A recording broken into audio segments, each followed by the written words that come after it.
All right, welcome back. Let's talk salaries, but not just any salaries, members of parliament and those that are part of government. For the longest time, salaries of the members of parliament have been largely criticized. Just earlier this year, President Jacob Zuma increased their salaries by 5%, despite an independent commission recommending that he do not do so. MPs are said to earn anything between 900,000 to over R1 million annually. Now, to discuss this further, we are joined by Melanie Trollip, who is the Managing Director of a human resource consultancy, PE Corporate Services. Good to have you. Welcome to the program. Thank you very much. Okay, so before we get into the whole conversation about what MPs earn and what's going on in the salaries, what are their responsibilities? I mean, what do they do to earn this money? They are representatives of the people of South Africa. They pass laws, and I think that is where their key responsibility lies. They also participate in and represent South Africa at international bodies. So if you look at their responsibility, it is quite significant and it has a national impact. And that is where the remuneration comes from, or stems from. They want responsible people in those positions in order to contribute, and therefore you need to pay a reasonable reward to attract the right level of people. This 5% increase that we saw, it happened right at the beginning of the year. I mean, they called it a late Christmas gift. 3rd of January this year it was given. And it was set to cost, with that particular cabinet, 45 million rand extra just for the 5% increase.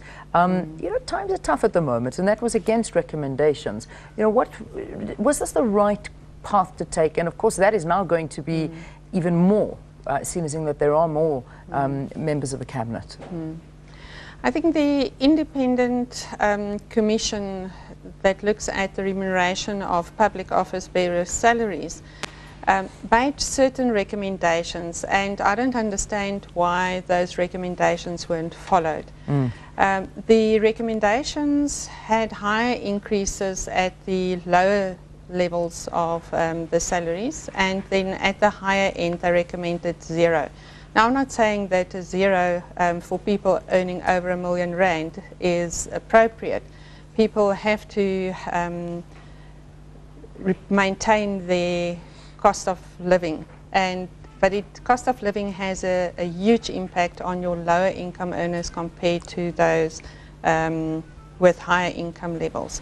So, and I think due consideration was not necessarily given to these recommendations, and a flat or across the board increase on 5% may not have been as appropriate a decision to make. And especially in the economic times we find ourselves in. Absolutely. There are, in our records, in the surveys that we conduct, a lot of organizations have actually had salary freezes. They are restructuring. They're making sure that there are efficiencies in their organizations, and I think, to set an example, government should do the same as well. I mean, we had an article that came out earlier this week just looking at President Jacob Zuma's cabinet, saying that in his second term, with 73 cabinet ministers, it's going to be in excess of R1 billion. When we compare ourselves to other countries in the world, are we right up there when it comes to expenses in terms of MPs, parliamentarians, and the likes?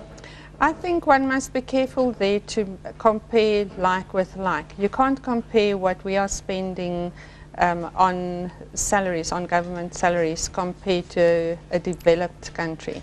I think we have a lot more challenges, and the number of members of parliament are there to focus on specific areas.